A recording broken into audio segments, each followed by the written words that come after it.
ਪਿਆਰੇ ਬੱਚਿਓ, ਸਤਿ ਸ੍ਰੀ ਅਕਾਲ, ਨਮਸਕਾਰ, ਸਲਾਮ। ਮੈਂ ਤੁਹਾਡਾ ਗੁਰਮੇਲ ਸਿੰਘ ਸਾਗੂ, ਸਮਾਜਿਕ ਸਿੱਖਿਆ ਮਾਸਟਰ, ਸਰਕਾਰੀ ਸੀਨੀਅਰ ਸੈਕੰਡਰੀ ਭੁੱਲਰ, ਸ਼੍ਰੀ ਮੁਕਤਸਰ ਸਾਹਿਬ ਤੋਂ ਇੱਕ ਵਾਰੀ ਫੇਰ ਹਾਜ਼ਰ ਹਾਂ।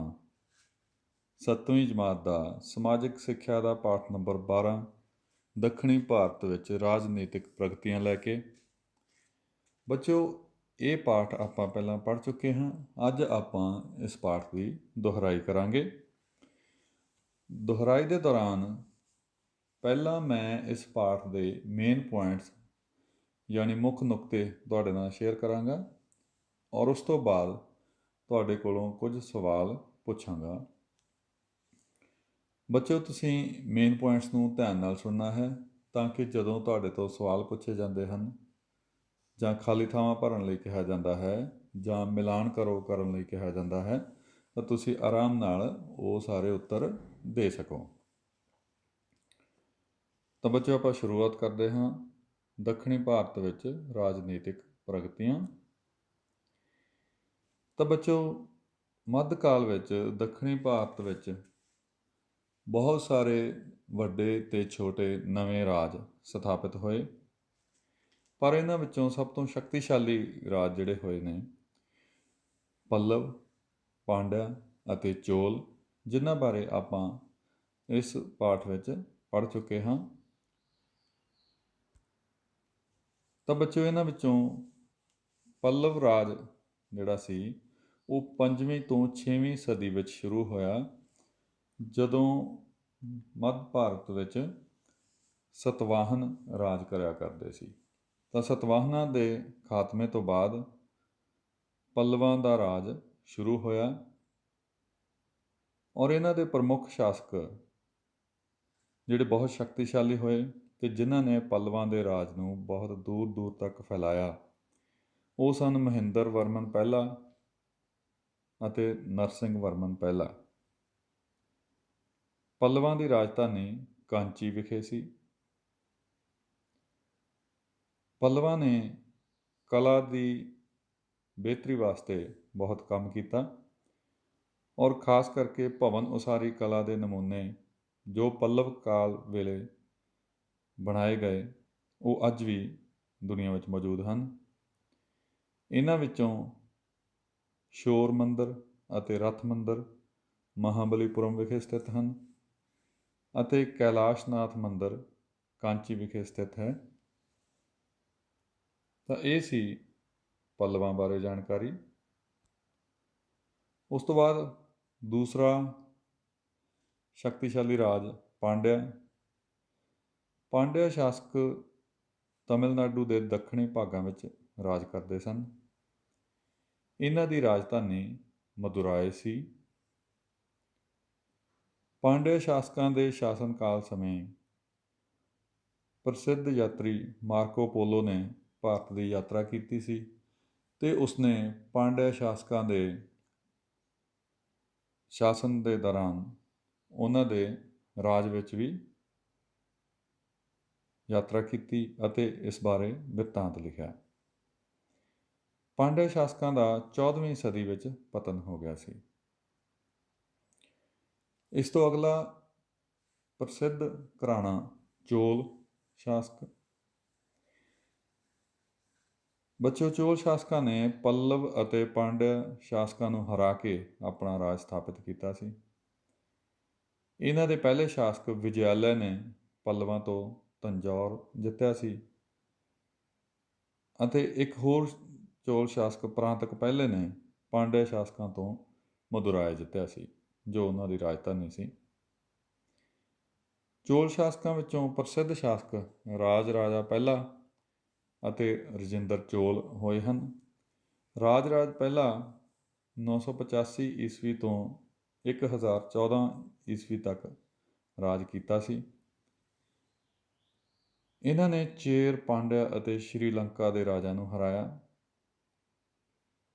ਇਸ ਤੋਂ ਇਲਾਵਾ ਇਹਨਾਂ ਨੇ ਸਮੁੰਦਰੀ ਸੈਨਾ ਦਾ ਆਧੁਨਿਕੀਕਰਨ ਕੀਤਾ, ਯਾਨੀ ਕਿ ਮੱਧਕਾਲ ਦੇ ਵਿੱਚ ਵੀ ਭਾਰਤ ਦੇ ਵਿੱਚ ਥਲ ਸੈਨਾ ਦੇ ਨਾਲ ਨਾਲ ਸਮੁੰਦਰੀ ਸੈਨਾ ਵੀ ਵਿਕਸਿਤ ਹੋ ਚੁੱਕੀ ਸੀ। ਇਸ ਤੋਂ ਇਲਾਵਾ ਰਾਜ ਪਹਿਲਾ ਨੇ ਤੰਜੌਰ ਵਿਖੇ ਰਾਜ ਰਾਜੇਸ਼ਵਰ ਮੰਦਰ ਵੀ ਤਿਆਰ ਕਰਵਾਇਆ। ਜੇ ਆਪਾਂ ਰਜਿੰਦਰ ਚੋਲ ਦੀ ਗੱਲ ਕਰੀਏ ਤਾਂ ਉਹਨਾਂ ਨੇ 1014 ਤੋਂ ਲੈ ਕੇ 1044 ਈਸਵੀ ਤੱਕ ਰਾਜ ਕੀਤਾ। ਇਹਨਾਂ ਨੇ ਅੰਡੇਮਾਨ ਨਿਕੋਬਾਰ ਅਤੇ ਜਾਵਾ ਆਦਿ ਟਾਪੂਆਂ ਦੀਆਂ ਜਿੱਤਾਂ ਹਾਸਲ ਕੀਤੀਆਂ। ਔਰ ਰਜਿੰਦਰ ਚੋਲ ਨੇ ਗੰਗਈ ਕੋਂਡਾ ਚੋਲਾਪੁਰਮ ਦੀ ਉਪਾਧੀ ਵੀ ਧਾਰਨ ਕੀਤੀ। ਚੋਲ ਸ਼ਾਸਕਾਂ ਦੇ ਰਾਜਕਾਲ ਸਮੇਂ ਰਾਜ ਪ੍ਰਬੰਧ ਦੀ ਜੇ ਆਪਾਂ ਗੱਲ ਕਰੀਏ ਤਾਂ ਉਸ ਸਮੇਂ ਰਾਜਾ ਸਭ ਤੋਂ ਸ਼ਕਤੀਸ਼ਾਲੀ ਹੁੰਦਾ ਸੀ। ਰਾਜਾ ਹੀ ਰਾਜ ਪ੍ਰਬੰਧ, ਨਿਆਂ ਅਤੇ ਸੁਰੱਖਿਆ ਨੂੰ ਵੇਖਦਾ ਸੀ, ਪਰ ਉਹ ਆਪਣੇ ਫੈਸਲੇ ਕਰਨ ਲਈ ਮੰਤਰੀ ਮੰਡਲ ਦੀ ਸਲਾਹ ਵੀ ਲਿਆ ਕਰਦਾ ਸੀ। ਰਾਜ ਪ੍ਰਬੰਧ ਨੂੰ ਕੁਸ਼ਲ ਤਰੀਕੇ ਨਾਲ ਚਲਾਉਣ ਵਾਸਤੇ ਚੋਲ ਕਾਲ ਦੇ ਵਿੱਚ ਪੂਰੇ ਰਾਜ ਨੂੰ ਜਾਂ ਦੇਸ਼ ਨੂੰ ਪ੍ਰਾਂਤਾਂ ਵਿੱਚ ਵੰਡਿਆ ਗਿਆ ਸੀ, ਜਿਸ ਨੂੰ ਮੰਡਲਮ ਕਹਿੰਦੇ ਸਨ। ਪ੍ਰਾਂਤਾਂ ਨੂੰ ਅੱਗੋਂ ਵੇਲੇਡੂ ਵਿੱਚ ਵੰਡਿਆ ਗਿਆ ਸੀ, ਜਿਸ ਤਰ੍ਹਾਂ ਅੱਜ ਕੱਲ੍ਹ ਜ਼ਿਲ੍ਹੇ ਹੁੰਦੇ ਨੇ, ਅਤੇ ਵੇਲੇਡੂ ਤੋਂ ਛੋਟੀ ਇਕਾਈ, ਜਾਂ ਇਹ ਕਹੀਏ ਕਿ ਉਸ ਸਮੇਂ ਦੇ ਰਾਜ ਪ੍ਰਬੰਧ ਦੀ ਸਭ ਤੋਂ ਛੋਟੀ ਇਕਾਈ ਜਿਵੇਂ ਪਿੰਡ ਹੁੰਦਾ ਹੈ, ਉਸ ਨੂੰ ਉਸ ਵੇਲੇ ਨਾਡੂ ਕਿਹਾ ਜਾਂਦਾ ਸੀ। ਹਰ ਨਾਡੂ ਦੇ ਵਿੱਚ ਔਰ ਅਤੇ ਸਭਾ ਨਾਂ ਦੀਆਂ 2 ਸਭਾਵਾਂ ਹੋਇਆ ਕਰਦੀਆਂ ਸੀ, ਜਿਨ੍ਹਾਂ ਵਿੱਚ ਸਾਰੇ ਪਿੰਡ ਵਾਸੀ ਇਕੱਠੇ ਹੋ ਕੇ ਭਾਗ ਲੈਂਦੇ ਸਨ ਅਤੇ ਪਿੰਡ ਦੇ ਵਿੱਚ ਕੋਈ ਨਿੱਕੇ ਮੋਟੇ ਝਗੜਿਆਂ ਦਾ ਨਿਪਟਾਰਾ ਕਰਨਾ ਜਾਂ ਪਾਣੀ ਦੀ ਵਾਰੀ ਹੈ, ਇਹ ਸਾਰੀਆਂ ਚੀਜ਼ਾਂ ਇਹਨਾਂ ਵਿੱਚ ਡਿਸਾਈਡ ਹੋਇਆ ਕਰਦੀਆਂ ਸੀ। ਔਰ ਦੇ ਵਿੱਚ ਸਾਰੇ ਪਿੰਡ ਦੇ ਵਸਨੀਕ ਸ਼ਾਮਲ ਹੁੰਦੇ ਸੀ, ਜਿਹਦੇ ਵਿੱਚ ਮਰਦ ਔਰਤਾਂ ਸਾਰੇ ਹੀ ਹੁੰਦੇ ਸਨ, ਅਤੇ ਸਭਾ ਵਿੱਚ ਪਿੰਡ ਦੇ ਜਾਂ ਨਾਡੂ ਦੇ ਸਿਰਫ ਬਾਲਗ ਮਰਦਾਂ ਨੂੰ ਹੀ ਭਾਗ ਲੈਣ ਦਾ ਅਧਿਕਾਰ ਸੀ। ਚੋਲ ਸ਼ਾਸਨ ਸਮੇਂ ਫੌਜ ਬਹੁਤ ਸ਼ਕਤੀਸ਼ਾਲੀ ਸੀ, ਜਿਹਦੇ ਵਿੱਚ ਪੈਦਲ, ਘੋੜਸਵਾਰ ਅਤੇ ਹਾਥੀ ਵੀ ਸ਼ਾਮਲ ਹੁੰਦੇ ਸਨ, ਔਰ ਇਹਦੇ ਨਾਲ ਨਾਲ ਜਲ ਸੈਨਾ ਵੀ ਬਹੁਤ ਸ਼ਕਤੀਸ਼ਾਲੀ ਸੀ। ਰਾਜ ਪ੍ਰਬੰਧ ਨੂੰ ਚਲਾਉਣ ਲਈ ਕਮਾਈ ਦਾ ਸਾਧਨ ਭੂਮੀ ਤੋਂ ਇਕੱਠਾ ਹੋਣ ਵਾਲਾ ਲਗਾਨ ਸੀ ਅਤੇ ਵਪਾਰ ਤੋਂ ਇਕੱਠਾ ਹੋਣ ਵਾਲਾ ਟੈਕਸ ਜਾਂ ਲਗਾਨ ਸੀ। ਇਹ ਸੀ ਚੋਲ ਸ਼ਾਸਨ ਕਾਲ ਸਮੇਂ ਦਾ ਰਾਜ ਪ੍ਰਬੰਧ। ਹੁਣ ਆਪਾਂ ਉਸ ਵੇਲੇ ਦੇ ਸਮਾਜ ਦੇ ਉੱਪਰ ਝਾਤੀ ਮਾਰ ਲਈਏ ਤਾਂ ਸਮਾਜ ਨੂੰ ਉਸ ਸਮੇਂ ਵੀ ਵੱਖ-ਵੱਖ ਵਰਗਾਂ ਵਿੱਚ ਵੰਡਿਆ ਹੋਇਆ ਸੀ। ਭਾਰਤ ਦੇ ਵਿੱਚ ਸ਼ੁਰੂ ਤੋਂ ਹੀ ਜਾਤੀ ਪ੍ਰਥਾ ਦਾ ਬੋਲਬਾਲਾ ਰਿਹਾ ਹੈ, ਜਿਹਦੇ ਤਹਿਤ ਸਮਾਜ ਨੂੰ 4 ਸ਼੍ਰੇਣੀਆਂ ਵਿੱਚ ਵੰਡਿਆ ਹੋਇਆ ਸੀ: ਬ੍ਰਾਹਮਣ, ਖੱਤਰੀ, ਵੈਸ਼ ਅਤੇ ਸ਼ੂਦਰ। ਤਾਂ ਉਸ ਵੇਲੇ ਕੁਲੀਨ ਲੋਕ, ਯਾਨੀ ਕਿ ਉੱਚੇ ਘਰਾਣਿਆਂ ਦੇ ਲੋਕ, ਜਿਨ੍ਹਾਂ ਵਿੱਚ ਸ਼ਾਹੀ ਘਰਾਣੇ ਦੇ ਲੋਕ ਆ ਜਾਂਦੇ ਨੇ, ਜਾਂ ਹੋਰ ਅਮੀਰ ਲੋਕ, ਬ੍ਰਾਹਮਣ ਅਤੇ ਵਪਾਰੀ ਵਰਗ ਦਾ ਸਤਿਕਾਰ ਸੀ। ਇਹਨਾਂ ਦੇ ਨਾਲ ਨਾਲ ਉਸ ਵੇਲੇ ਦੇ ਸ਼ਿਲਪਕਾਰ ਵੀ ਬਹੁਤ ਖੁਸ਼ਹਾਲ ਸਨ, ਕਿਉਂਕਿ ਚੋਲ ਸ਼ਾਸਕਾਂ ਨੇ ਵੀ ਕਲਾ ਦੀ ਬਿਹਤਰੀ ਵਾਸਤੇ ਬਹੁਤ ਕੰਮ ਕੀਤਾ ਸੀ। ਸਮਾਜ ਵਿੱਚ ਇਸਤਰੀਆਂ ਦਾ ਦਰਜਾ ਵੀ ਉੱਚਾ ਸੀ, ਉਹਨਾਂ ਦਾ ਸਤਿਕਾਰ ਕੀਤਾ ਜਾਂਦਾ ਸੀ, ਅਤੇ ਇਸਤਰੀਆਂ ਦੀ ਸਿੱਖਿਆ ਵੱਲ ਵੀ ਉਚੇਚਾ ਧਿਆਨ ਦਿੱਤਾ ਜਾਂਦਾ ਸੀ। ਇੱਥੋਂ ਤੱਕ ਕਿ ਇਸਤਰੀਆਂ ਦੀ ਉੱਚ ਸਿੱਖਿਆ ਵਾਸਤੇ ਵੀ ਪ੍ਰਬੰਧ ਕੀਤੇ ਹੋਏ ਸਨ। ਸਮਾਜ ਦਾ ਸਭ ਤੋਂ ਹੇਠਲਾ ਵਰਗ, ਜਿਹਨੂੰ ਆਪਾਂ ਕਾਮੇ ਕਹਿ ਸਕਦੇ ਹਾਂ, ਜਿਹਦੇ ਵਿੱਚ ਉਸ ਵੇਲੇ ਦੇ ਕਿਸਾਨ ਅਤੇ ਮਜ਼ਦੂਰ ਸਨ, ਉਹ ਬਹੁਤ ਗਰੀਬ ਵਰਗ ਸੀ ਔਰ ਬਹੁਤ ਹੀ ਔਖਾ ਜੀਵਨ ਬਤੀਤ ਕਰ ਰਿਹਾ ਸੀ। ਇਹ ਸੀ ਚੋਲ ਸਮੇਂ ਦਾ ਸਮਾਜ। ਹੁਣ ਉਸ ਵੇਲੇ ਦੇ ਧਰਮ ਦੀ ਗੱਲ ਵੀ ਕਰ ਲਈਏ ਤਾਂ ਉਸ ਸਮੇਂ ਮੁੱਖ ਧਰਮ ਹਿੰਦੂ ਸੀ, ਅਤੇ ਲੋਕ ਹਿੰਦੂ ਦੇਵੀ ਦੇਵਤਿਆਂ ਜਿਵੇਂ ਕਿ ਵਿਸ਼ਨੂੰ, ਸ਼ਿਵ ਆਦਿ ਦੀ ਪੂਜਾ ਕਰਦੇ ਸਨ।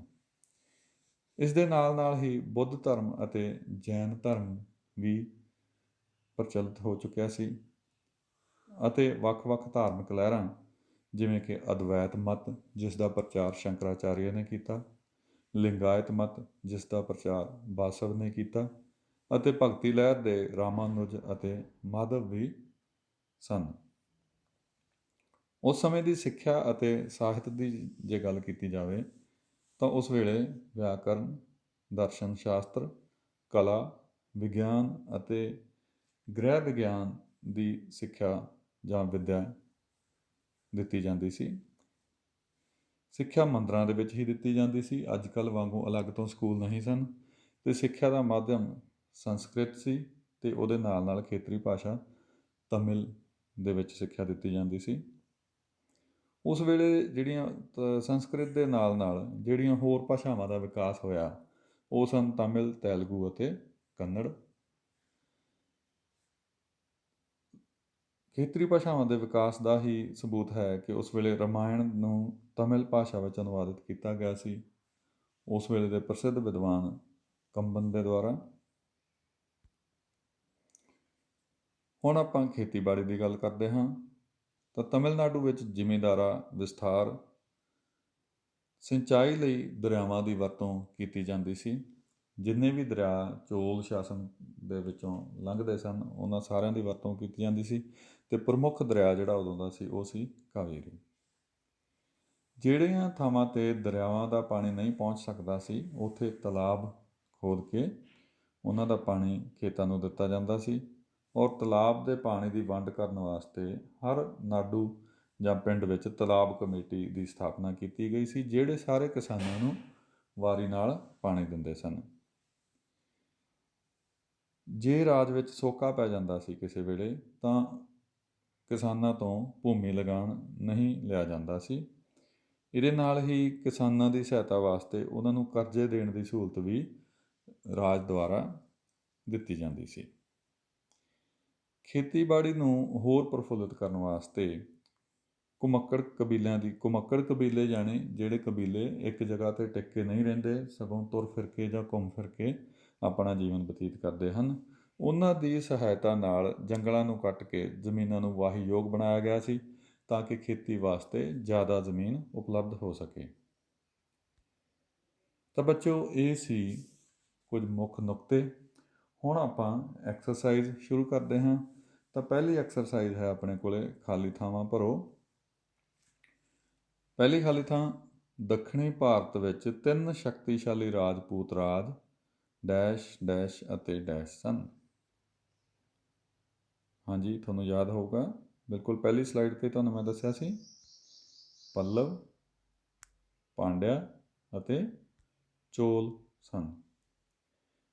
ਪੱਲਵਾਂ ਦੀ ਰਾਜਧਾਨੀ ਦਾ ਨਾਮ ਡੈਸ਼ ਸੀ, ਕਾਂਚੀ। ਪੱਲਵਾਂ ਦੇ ਪ੍ਰਸਿੱਧ ਸ਼ਾਸਕ ਡੈਸ਼ ਵਰਮਨ ਪਹਿਲਾ ਅਤੇ ਡੈਸ਼ ਵਰਮਨ ਪਹਿਲਾ ਸਨ। ਵਰਮਨ ਪਹਿਲਾ ਦੋਨਾਂ ਦੇ ਨਾਮ 'ਚ ਹੀ ਆਉਂਦਾ, ਮਹਿੰਦਰ ਵਰਮਨ ਪਹਿਲਾ ਅਤੇ ਨਰਸਿੰਘ ਵਰਮਨ ਪਹਿਲਾ। ਪੱਲਵਾਂ ਨੇ ਡੈਸ਼ ਡੈਸ਼ ਅਤੇ ਡੈਸ਼ ਰਾਜਿਆਂ ਨੂੰ ਹਰਾਇਆ। ਕਿਹੜੇ ਕਿਹੜੇ ਰਾਜਿਆਂ ਨੂੰ ਹਰਾਇਆ ਸੀ?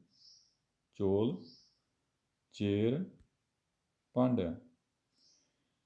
ਪੱਲਵਾਂ ਨੇ ਮਹਾਬਲੀਪੁਰਮ ਵਿਖੇ ਡੈਸ਼ ਅਤੇ ਡੈਸ਼ ਮੰਦਰ ਬਣਵਾਏ। 2 ਮੰਦਰ ਬਣਵਾਏ ਸੀ ਉਹਨਾਂ ਨੇ ਮਹਾਬਲੀਪੁਰਮ ਵਿਖੇ, ਸ਼ੋਰ ਮੰਦਰ ਅਤੇ ਰੱਥ ਮੰਦਰ। ਪੱਲਵਾਂ ਨੇ ਕਾਂਚੀ ਵਿਖੇ ਡੈਸ਼ ਮੰਦਰ ਬਣਵਾਇਆ।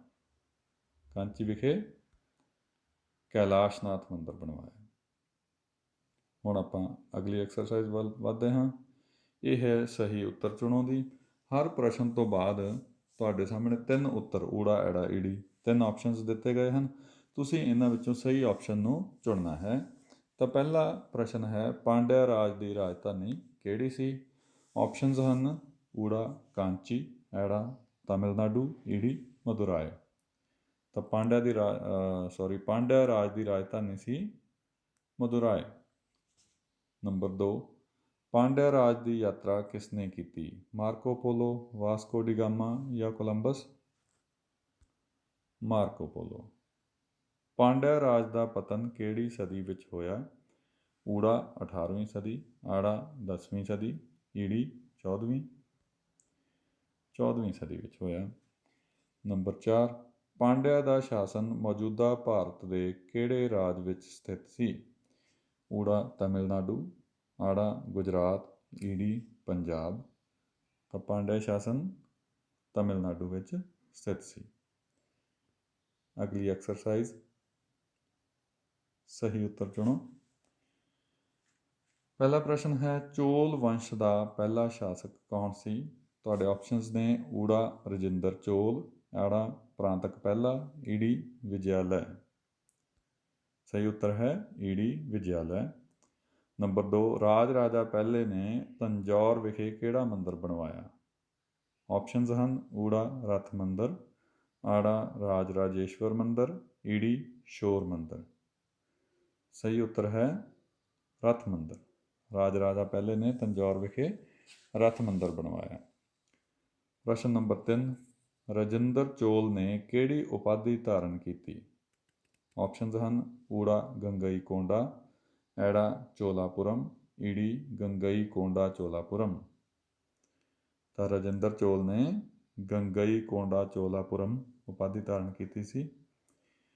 चौथा प्रश्न है साडे कोल, समुद्री सैना का आधुनिकीकरण किस चोल राजे ने किया?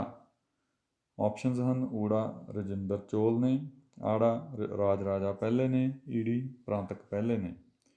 सही उत्तर है राज राजा पहले ने। हुण आपां अगली एक्सरसाइज वाल वधदे हां। खाली थावां भरो। पहला वाक है, चोल शासन काल विच राजा सरकारी मामलिਆਂ ਵਿੱਚ डैश ਦੀ ਸਲਾਹ ਲੈਂਦਾ ਸੀ। ਤਾਂ ਰਾਜਾ ਮੰਤਰੀ ਮੰਡਲ ਦੀ ਸਲਾਹ ਲੈਂਦਾ ਸੀ। ਅਗਲਾ ਵਾਕ ਹੈ, ਚੋਲ ਸ਼ਾਸਨ ਸਮੇਂ ਪ੍ਰਾਂਤ ਨੂੰ ਡੈਸ਼ ਕਿਹਾ ਜਾਂਦਾ ਸੀ। ਪ੍ਰਾਂਤ ਨੂੰ ਮੰਡਲਮ ਕਿਹਾ ਜਾਂਦਾ ਸੀ। ਹਰ ਪ੍ਰਾਂਤ ਨੂੰ ਅੱਗੋਂ ਡੈਸ਼ ਵਿੱਚ ਵੰਡਿਆ ਗਿਆ ਸੀ। ਪ੍ਰਾਂਤ ਨੂੰ ਅੱਗੋਂ ਵੇਲੇਡੂ ਵਿੱਚ ਵੰਡਿਆ ਗਿਆ ਸੀ। ਚੋਲ ਰਾਜ ਪ੍ਰਬੰਧ ਦੀ ਸਭ ਤੋਂ ਛੋਟੀ ਇਕਾਈ ਪਿੰਡ ਜਾਂ ਡੈਸ਼ ਸੀ। ਪਿੰਡ ਨੂੰ ਕੀ ਕਹਿੰਦੇ ਸੀ? ਨਾਡੂ। ਸਾਰੇ ਹੀ ਆਮ ਲੋਕਾਂ ਦੇ ਇਕੱਠ ਨੂੰ ਡੈਸ਼ ਕਿਹਾ ਜਾਂਦਾ ਸੀ, ਉਰ ਕਿਹਾ ਜਾਂਦਾ ਸੀ। ਊੜੇ ਨੂੰ ਔਂਕੜ, ਰਾਰਾ, ਉਰ। ਅਗਲਾ ਵਾਕ ਹੈ, ਡੈਸ਼ ਵਿੱਚ ਸਿਰਫ ਬਾਲਗ ਮਰਦ ਸ਼ਾਮਲ ਹੁੰਦੇ ਸਨ। ਸਭਾ। ਆਖਰੀ ਵਾਕ ਹੈ, ਚੋਲ ਸ਼ਾਸਕਾਂ ਦੀ ਸੈਨਾ ਵਿੱਚ ਜ਼ਮੀਨੀ ਫੌਜ ਦੇ ਨਾਲ ਨਾਲ ਸ਼ਕਤੀਸ਼ਾਲੀ ਡੈਸ਼ ਸੈਨਾ ਵੀ ਸੀ। ਜ਼ਮੀਨੀ ਫੌਜ ਦੇ ਨਾਲ ਨਾਲ ਸ਼ਕਤੀਸ਼ਾਲੀ ਜਲ ਸੈਨਾ ਵੀ ਸੀ। ਇਸੇ ਕਰਕੇ ਚੋਲ ਸ਼ਾਸਕਾਂ ਨੇ ਵੱਖ-ਵੱਖ ਸਮੁੰਦਰ ਤੋਂ ਪਾਰ ਦੇ ਟਾਪੂਆਂ ਅਤੇ ਦੇਸ਼ਾਂ ਦੇ ਉੱਤੇ ਕਬਜ਼ੇ ਕੀਤੇ ਸਨ, ਜਿੱਤਾਂ ਪ੍ਰਾਪਤ ਕੀਤੀਆਂ ਸਨ। ਇਸ ਤੋਂ ਅਗਲੀ ਐਕਸਰਸਾਈਜ਼ ਸਹੀ ਜਾਂ ਗਲਤ ਦੱਸੋ। ਪਹਿਲਾ ਵਾਕ ਹੈ, ਚੋਲ ਸਮਾਜ ਵਿੱਚ ਕੁਲੀਨ ਵਰਗ, ਬ੍ਰਾਹਮਣ ਅਤੇ ਵਪਾਰੀਆਂ ਦਾ ਬਹੁਤ ਸਤਿਕਾਰ ਕੀਤਾ ਜਾਂਦਾ ਸੀ। ਹਾਂਜੀ, ਇਹ ਸਹੀ ਹੈ ਜਾਂ ਗਲਤ ਹੈ? ਸਹੀ ਹੈ, ਇਹਨਾਂ ਵਰਗਾਂ ਦਾ ਸਤਿਕਾਰ ਕੀਤਾ ਜਾਂਦਾ ਸੀ। ਇਸ ਤੋਂ ਅੱਗੇ, ਚੋਲ ਸ਼ਾਸਨ ਦੌਰਾਨ ਸ਼ਿਲਪਕਾਰ ਬਹੁਤ ਗਰੀਬ ਸਨ। ਸਹੀ ਹੈ ਜਾਂ ਗਲਤ ਹੈ? ਇਹ ਗਲਤ ਹੈ, ਸ਼ਿਲਪਕਾਰ ਖੁਸ਼ਹਾਲ ਸਨ। ਅਗਲਾ ਹੈ, ਚੋਲ ਸ਼ਾਸਨ ਦੌਰਾਨ ਕਿਸਾਨ ਅਤੇ ਮਜ਼ਦੂਰ ਬਹੁਤ ਗਰੀਬ ਹੁੰਦੇ ਸਨ। ਕਿਸਾਨ ਅਤੇ ਮਜ਼ਦੂਰ ਬਹੁਤ ਗਰੀਬ ਹੁੰਦੇ ਸਨ। ਇਹ ਵਾਕ ਸਹੀ ਹੈ। ਉਸ ਤੋਂ ਅਗਲਾ ਕਥਨ ਹੈ, ਚੋਲ ਸ਼ਾਸਨ ਵਿੱਚ ਸਮਾਜ ਦੇ ਵੱਖ-ਵੱਖ ਵਰਗ ਸਾਂਝੇ ਕੰਮਾਂ ਲਈ ਇੱਕ ਦੂਜੇ ਨੂੰ ਸਹਿਯੋਗ ਨਹੀਂ ਦਿੰਦੇ ਸਨ। ਇਹ ਵਾਕ ਗਲਤ ਹੈ, ਕਿਉਂਕਿ ਆਪਾਂ ਇਹ ਪੜ੍ਹਿਆ ਸੀ ਕਿ ਜਦੋਂ ਸੋਕਾ ਪੈਣ ਦੀ ਹਾਲਤ ਵਿੱਚ ਕਿਸਾਨਾਂ ਦਾ ਲਗਾਨ ਮਾਫ ਕੀਤਾ ਜਾਂਦਾ ਸੀ ਔਰ ਉਹਨਾਂ ਨੂੰ ਵਾਹੀ ਕਰਨ ਦੇ ਲਈ ਕਰਜ਼ੇ ਵੀ ਦਿੱਤੇ ਜਾਂਦੇ ਸਨ। ਇਸ ਕਰਕੇ ਸਮਾਜ ਦੇ ਵੱਖ-ਵੱਖ ਵਰਗ ਸਾਂਝੇ ਕੰਮਾਂ ਲਈ ਇੱਕ ਦੂਜੇ ਨੂੰ ਸਹਿਯੋਗ ਦਿੰਦੇ ਸਨ। ਹੁਣ ਆਪਾਂ ਅਗਲੀ ਐਕਸਰਸਾਈਜ਼ ਵੱਲ ਵੱਧਦੇ ਹਾਂ। ਉਹ ਹੈ, ਹੱਲ ਕਰੋ। ਇਹ ਕੁਝ ਪ੍ਰਸ਼ਨ ਲਿਖੇ ਹੋਏ ਹਨ, ਤੁਸੀਂ ਇਹਨਾਂ ਦੇ ਉੱਤਰ ਦੇਣੇ ਹਨ। ਪਹਿਲਾ ਪ੍ਰਸ਼ਨ ਹੈ, ਚੋਲ ਰਾਜ ਵਿੱਚ ਕਿਹੜੀਆਂ ਭਾਸ਼ਾਵਾਂ ਦਾ ਵਿਕਾਸ ਹੋਇਆ? ਚੋਲ ਰਾਜ ਵਿੱਚ ਕਿਹੜੀਆਂ ਭਾਸ਼ਾਵਾਂ ਦਾ ਵਿਕਾਸ ਹੋਇਆ?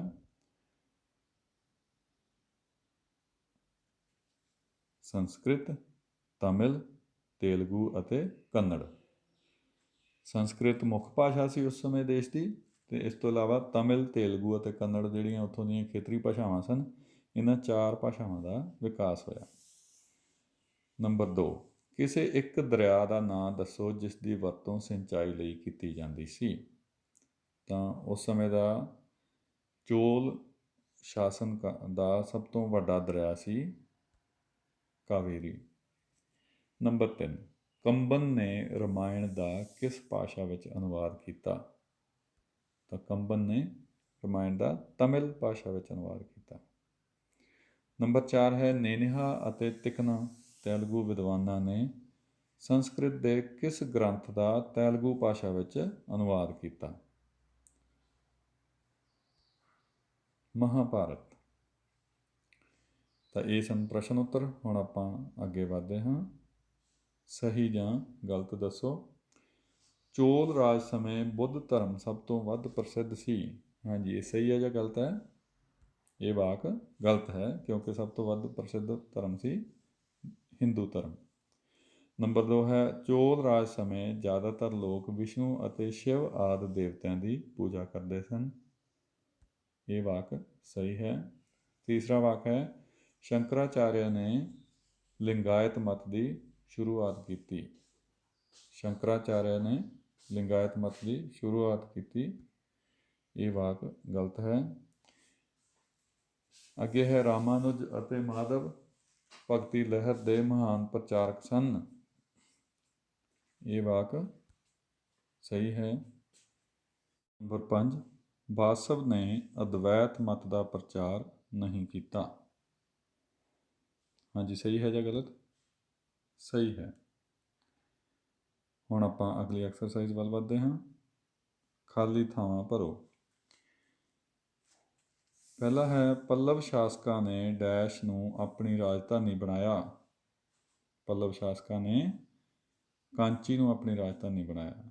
ਨੰਬਰ 2 ਮਾਰਕੋ ਪੋਲੋ ਨੇ ਡੈਸ਼ ਰਾਜ ਦੀ ਯਾਤਰਾ ਕੀਤੀ। ਮਾਰਕੋ ਪੋਲੋ ਨੇ ਪਾਂਡਿਆ ਰਾਜ ਦੀ ਯਾਤਰਾ ਕੀਤੀ। ਨੰਬਰ 3 ਰਾਜਿੰਦਰ ਚੋਲ ਨੇ ਡੈਸ਼ ਦੀ ਉਪਾਧੀ ਧਾਰਨ ਕੀਤੀ। ਰਾਜਿੰਦਰ ਚੋਲ ਗੰਗਈਕੋਂਡਾ ਚੋਲਾਪੁਰਮ। ਨੰਬਰ 4 ਚੋਲ ਰਾਜਕਾਲ ਸਮੇਂ ਇਸਤਰੀਆਂ ਦਾ ਡੈਸ਼ ਕੀਤਾ ਜਾਂਦਾ ਸੀ। ਇਸਤਰੀਆਂ ਦਾ ਉਸ ਸਮੇਂ ਸਤਿਕਾਰ ਕੀਤਾ ਜਾਂਦਾ ਸੀ। ਅਗਲੀ ਐਕਸਰਸਾਈਜ਼ ਸਹੀ ਗਲਤ ਦੱਸੋ। ਪਹਿਲਾ ਹੈ ਚੋਲ ਸ਼ਾਸਕਾਂ ਕੋਲ ਸ਼ਕਤੀਸ਼ਾਲੀ ਥਲ ਸੈਨਾ ਸੀ। ਸ਼ਕਤੀਸ਼ਾਲੀ ਥਲ ਸੈਨਾ। ਇਹ ਵਾਕ ਸਹੀ ਹੈ ਜਾਂ ਗਲਤ ਹੈ? ਸਹੀ ਹੈ, ਕਿਉਂਕਿ ਉਹਨਾਂ ਦੀ ਸੈਨਾ ਵਿੱਚ ਪੈਦਲ, ਘੋੜਸਵਾਰ ਅਤੇ ਹਾਥੀ ਵੀ ਸ਼ਾਮਲ ਸਨ। ਨੰਬਰ 2 ਮਹਿੰਦਰ ਵਰਮਨ ਨੇ ਗੰਗਈਕੋਂਡਾ ਚੋਲਾਪੁਰਮ ਨਗਰ ਵਸਾਇਆ। ਗਲਤ ਹੈ। ਗੰਗਈਕੋਂਡਾ ਚੋਲਾਪੁਰਮ ਤਾਂ ਉਪਾਧੀ ਸੀ ਇੱਕ। ਨੰਬਰ 3 ਕੰਬਨ ਵਿਦਵਾਨ ਨੇ ਰਾਮਾਇਣ ਦਾ ਤਮਿਲ ਭਾਸ਼ਾ ਵਿੱਚ ਅਨੁਵਾਦ ਕੀਤਾ। ਕੰਬਨ ਵਿਦਵਾਨ ਨੇ ਰਾਮਾਇਣ ਦਾ ਤਮਿਲ ਭਾਸ਼ਾ ਵਿੱਚ ਅਨੁਵਾਦ ਕੀਤਾ। ਇਹ ਵਾਕ ਸਹੀ ਹੈ। ਨੰਬਰ 4 ਚੋਲ ਰਾਜ ਪ੍ਰਾਂਤਾਂ ਵਿੱਚ ਵੰਡਿਆ ਹੋਇਆ ਸੀ। ਪ੍ਰਾਂਤਾਂ ਵਿੱਚ ਵੰਡਿਆ ਹੋਇਆ ਸੀ। ਸਹੀ ਉੱਤਰ ਹੈ। ਅਤੇ ਪ੍ਰਾਂਤਾਂ ਨੂੰ ਕਹਿੰਦੇ ਕੀ ਸੀ ਭਲਾਂ ਦੀ? ਮੰਡਲਮ। ਹਾਂਜੀ। ਨੰਬਰ 5 ਮਦੁਰਾਏ ਚੋਲ ਸ਼ਾਸਕਾਂ ਦੀ ਰਾਜਧਾਨੀ ਸੀ। ਗਲਤ ਉੱਤਰ। ਮਦੁਰਾਏ ਤਾਂ ਪਾਂਡਿਆ ਦੀ ਰਾਜਧਾਨੀ ਸੀ। ਹੁਣ ਆਪਾਂ ਅਗਲੀ ਐਕਸਰਸਾਈਜ਼ ਵੱਲ ਵਧਦੇ ਹਾਂ। ਮਿਲਾਨ ਕਰੋ।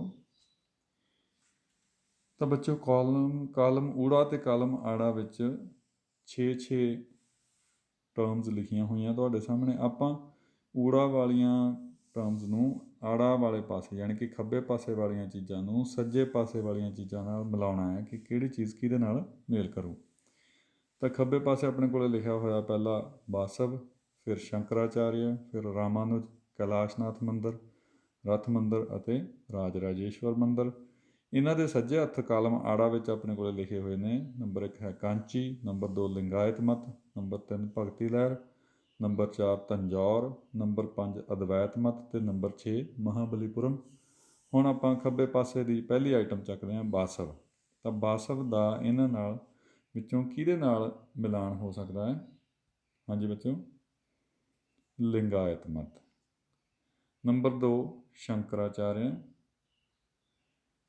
ਸ਼ੰਕਰਾਚਾਰਿਆ ਦਾ ਅਦਵੈਤ ਮਤ ਨਾਲ ਮਿਲਾਨ ਹੁੰਦਾ। ਉਹਨਾਂ ਨੇ ਅਦਵੈਤ ਮਤ ਦਾ ਪ੍ਰਚਾਰ ਕੀਤਾ ਸੀ। ਨੰਬਰ 3 ਹੈ ਰਾਮਾਨੁਜ। ਰਾਮਾਨੁਜ ਭਗਤੀ ਲਹਿਰ ਨਾਲ ਸੰਬੰਧ ਰੱਖਦੇ ਸਨ। ਨੰਬਰ 4 ਹੈ ਕੈਲਾਸ਼ਨਾਥ ਮੰਦਰ। ਆਪਣੇ ਕੋਲ ਆਪਸ਼ਨਸ ਬਚੇ ਨੇ ਕਾਂਚੀ, ਫਿਰ ਤੰਜੌਰ ਅਤੇ ਮਹਾਬਲੀਪੁਰਮ। ਕੈਲਾਸ਼ਨਾਥ ਮੰਦਰ ਕਿੱਥੇ ਸਥਿਤ ਸੀ? ਕਾਂਚੀ ਦੇ ਵਿੱਚ। ਉਸ ਤੋਂ ਅੱਗੇ ਹੈ ਰਥ ਮੰਦਰ। ਰਥ ਮੰਦਰ ਮਹਾਬਲੀਪੁਰਮ ਵਿਖੇ ਸੀ, ਔਰ ਰਾਜ ਰਾਜੇਸ਼ਵਰ ਮੰਦਰ ਇਹ ਕਿੱਥੇ ਸੀ? ਤੰਜੌਰ ਦੇ ਵਿੱਚ। ਹੁਣ ਇਸ ਤੋਂ ਅਗਲੀ ਐਕਸਰਸਾਈਜ਼, ਸਹੀ ਉੱਤਰ ਚੁਣੋ। ਪੱਲਵ ਸ਼ਾਸਕਾਂ ਨੇ ਕਾਂਚੀਪੁਰਮ ਵਿਖੇ ਕਿਹੜਾ ਮੰਦਰ ਬਣਵਾਇਆ? ਤੁਹਾਡੇ ਆਪਸ਼ਨਸ ਨੇ ਕੈਲਾਸ਼ ਮੰਦਰ, ਰੱਥ ਮੰਦਰ ਅਤੇ ਸ਼ੋਰ ਮੰਦਰ। ਤਾਂ ਕਾਂਚੀਪੁਰਮ ਵਿਖੇ ਉਹਨਾਂ ਨੇ ਇਹਨਾਂ ਵਿੱਚੋਂ ਕਿਹੜਾ ਮੰਦਰ ਬਣਵਾਇਆ ਸੀ? ਕੈਲਾਸ਼ ਮੰਦਰ। ਨੰਬਰ 2 ਹੈ, ਪਾਂਡਿਆ ਰਾਜ ਦੀ ਰਾਜਧਾਨੀ ਕਿਹੜੀ ਸੀ? ਆਪਸ਼ਨਸ ਹਨ ਪਹਿਲੀ ਚੋਲਪੁਰਮ, ਨੰਬਰ 2 ਮਦੁਰਾਏ, ਔਰ ਤੀਸਰੀ ਆਪਸ਼ਨ ਹੈ ਕਾਂਚੀ। ਤਾਂ ਪਾਂਡਿਆ ਰਾਜ ਦੀ ਰਾਜਧਾਨੀ ਸੀ ਮਦੁਰਾਏ। ਨੰਬਰ 3, ਚੋਲ ਰਾਜ ਵਿੱਚ ਰਾਜ ਦੇ ਪ੍ਰਾਂਤਾਂ ਨੂੰ ਕੀ ਕਿਹਾ ਜਾਂਦਾ ਸੀ? Number 1 mandalam, number 2 nadu, number 3 ਵੇਲੇਡੂ। ਪ੍ਰਾਂਤਾਂ ਨੂੰ ਕਿਹਾ ਜਾਂਦਾ ਸੀ ਇਹਨਾਂ ਵਿੱਚੋਂ ਮੰਡਲਮ। ਨੰਬਰ 4, ਚੋਲ ਰਾਜ ਵਿੱਚ ਪ੍ਰਾਂਤ ਤੋਂ ਅਗਲੀ ਇਕਾਈ ਕਿਹੜੀ ਸੀ? ਆਪਸ਼ਨਸ ਮੰਡਲਮ, ਨਾਡੂ, ਵੇਲੇਡੂ। ਤਾਂ ਮੰਡਲਮ ਆਪਾਂ ਵੇਖ ਚੁੱਕੇ ਹਾਂ ਤੀਜੇ ਕੁਐਸਚਨ ਦੇ ਵਿੱਚ ਵੀ, ਇਹ ਤਾਂ ਪ੍ਰਾਂਤ ਨੂੰ ਕਿਹਾ ਜਾਂਦਾ ਸੀ। ਤਾਂ ਪ੍ਰਾਂਤ ਤੋਂ ਛੋਟੀ ਇਕਾਈ ਕਿਹੜੀ ਸੀ? ਪ੍ਰਾਂਤ ਤੋਂ ਅਗਲੀ ਇਕਾਈ ਵੇਲੇਡੂ। ਇੱਕ ਆਪਣੇ ਕੋਲ ਇਹਦੇ ਵਿੱਚ ਨਾਡੂ ਆਪਸ਼ਨ ਬਚ ਗਿਆ। ਤਾਂ ਉਸ ਵੇਲੇ ਨਾਡੂ ਕਿਸ ਨੂੰ ਕਹਿੰਦੇ ਸਨ ਭਲਾ ਦੇ? ਪਿੰਡਾਂ ਨੂੰ ਨਾਡੂ ਕਿਹਾ ਜਾਂਦਾ ਸੀ। Very good. ਹੁਣ ਆਪਾਂ ਅਗਲੀ ਐਕਸਰਸਾਈਜ਼ ਵੱਲ ਵੱਧਦੇ ਹਾਂ। ਇਹ ਐਕਸਰਸਾਈਜ਼ ਅਗੇਨ ਸਾਡੇ ਕੋਲ ਮਿਲਾਨ ਕਰੋ ਦੀ ਐਕਸਰਸਾਈਜ਼ ਹੈ। ਖੱਬੇ ਪਾਸੇ ਆਪਣੇ ਕੋਲ ਕਾਲਮ ਊੜਾ ਦੇ ਵਿੱਚ number 1 Pallava, number 2 Pandya, number 3 Chola, number 4 Madhav, number 5 Mahendra Varman ਪਹਿਲਾ, number 6 Marco Polo, number 7 Vijayalaya. Column ਆੜਾ ਦੇ ਵਿੱਚ ਯਾਨੀ ਕਿ ਸੱਜੇ ਹੱਥ ਆਪਣੇ ਕੋਲ ਆਪਸ਼ਨਸ ਹਨ ਨੰਬਰ 1 ਭਗਤੀ ਲਹਿਰ, number 2 mandalam, number 3 Kanchi, number 4 Madurai, number 5 Chola, number 6 Pallava, number 7 Pandya. ਹੁਣ ਆਪਾਂ ਕਾਲਮ ਊੜਾ ਵਾਲੇ ਪਾਸਿਓਂ ਤੁਰਦੇ ਹਾਂ। ਨੰਬਰ 1 ਹੈ ਪੱਲਵ। ਬੱਚੋ ਵੈਸੇ ਤਾਂ ਪੱਲਵ ਦੇ ਸਾਹਮਣੇ ਪੱਲਵ ਵੀ ਲਿਖਿਆ ਹੋਇਆ ਹੈ, ਪਰ ਆਪਾਂ ਉਹਨੂੰ ਨਹੀਂ ਚੁਣ ਸਕਦੇ। ਆਪਾਂ ਇਹ ਦੇਖਣਾ ਕਿ ਪੱਲਵਾਂ ਦਾ ਸੰਬੰਧ ਹੋਰ ਕਿਸ ਚੀਜ਼ ਦੇ ਨਾਲ ਸੀ। ਪੱਲਵ ਕਾਂਚੀ, ਕਾਂਚੀ ਪੱਲਵਾਂ ਦੀ ਰਾਜਧਾਨੀ ਸੀ ਨਾ। ਨੰਬਰ 2 ਹੈ ਪਾਂਡਿਆ, ਪਾਂਡਿਆ ਮਦੁਰਾਏ। ਨੰਬਰ 3 ਚੋਲ, ਮੰਡਲਮ, ਚੋਲਾਂ ਦੇ ਰਾਜਕਾਲ ਵਿੱਚ ਮੰਡਲਮ ਪ੍ਰਾਂਤ ਨੂੰ ਕਿਹਾ ਜਾਂਦਾ ਸੀ। ਨੰਬਰ 4 ਹੈ ਆਪਣੇ ਕੋਲ ਮਾਧਵ, ਭਗਤੀ ਲਹਿਰ, ਇਹਨਾਂ ਦਾ ਸੰਬੰਧ ਭਗਤੀ ਲਹਿਰ ਨਾਲ ਸੀ। ਨੰਬਰ 5 ਹੈ ਮਹਿੰਦਰ ਵਰਮਨ ਪਹਿਲਾ, ਪੱਲਵ ਰਾਜਾ ਸੀ ਇਹ। ਨੰਬਰ 6 ਹੈ ਮਾਰਕੋ ਪੋਲੋ। ਮਾਰਕੋ ਪੋਲੋ ਇੱਕ ਯਾਤਰੀ ਸੀ ਜਿਹੜਾ ਪਾਂਡਿਆ ਸ਼ਾਸਨ ਕਾਲ ਵੇਲੇ ਭਾਰਤ ਆਇਆ ਸੀ। ਨੰਬਰ 7 ਹੈ ਵਿਜਯਾਲੈ, ਚੋਲ। ਤਾਂ ਇਹ ਚੋਲ ਕਾਲ ਦਾ ਪ੍ਰਸਿੱਧ ਰਾਜਾ ਸੀ। ਤਾਂ ਇਹ ਸੀ ਐਕਸਰਸਾਈਜ਼।